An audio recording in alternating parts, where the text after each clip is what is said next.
The matters, of course, that are relating to the devastating and catastrophic Nepal floods. Minister and the Presidency, Kumbuzan Chabene, says the government is closely monitoring the situation in Nepal and is using diplomatic missions in the region to assist South Africans who may be stranded or affected by the floods. As far as the death toll is concerned, we understand it's risen to around 547. But of course, this is a live situation that is currently unfolding. So Neha Poonia, let's try again with you. Good evening to you and thank you so much for your time. Perhaps we start with how the search and rescue operation is going.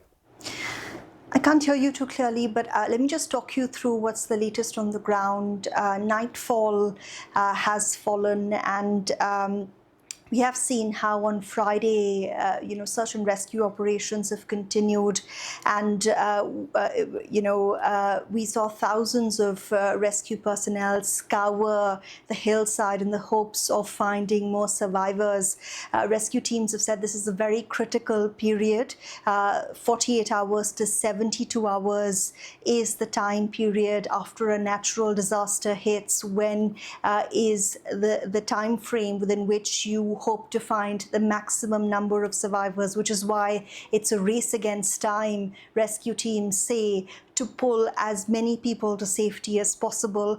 The Prime Minister's office in Nepal have also said that more army personnel joined rescue efforts on Friday as well. But we did see rescue teams on the ground also a bit on edge as well, because on Friday, both on the Nepali side as well as the Chinese side, rescue efforts had to be stalled temporarily because the site of Wednesday's landslide, over the course of the last 2 days, we have seen a temporary lake building up on that site. It's been collecting water and there has been risk of secondary flooding and a landslide on that location. And on Friday, we saw water begin to flow out of that site. And because of that, in Nepal, there was an emergency alert sounded. People were asked to evacuate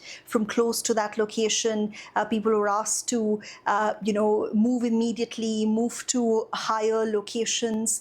And because of that, rescue efforts were halted temporarily. But over the course of a few hours, we were told that that threat had receded over time, and rescue efforts then both on the Nepali side and the Chinese side then did resume.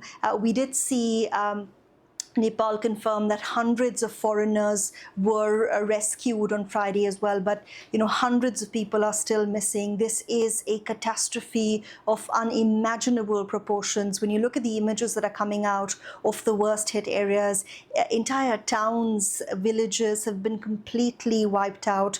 Rescue teams are having to crawl through knee-deep mud in some places to pull people to safety.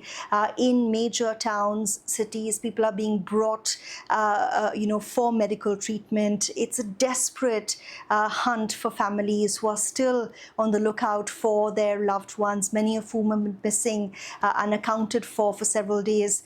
We still don't have any information on 6 South African nationals who were also in that area north of the capital city of Kathmandu, who've also now been missing since that flash flood happened on Wednesday. And the Nepal government says they're among hundreds of foreigners who were in that area who are still unaccounted for, but the hunt and the search for them continues. All right, appreciate that update. SABC News Correspondent Neha Poonia there speaking to us about the situation in Nepal. It is a race against time, and as Neha Poonia says there, it seems that there's still quite a lot of people who are unaccounted for. It's a live story, so we are going to be getting details for you as and when they happen.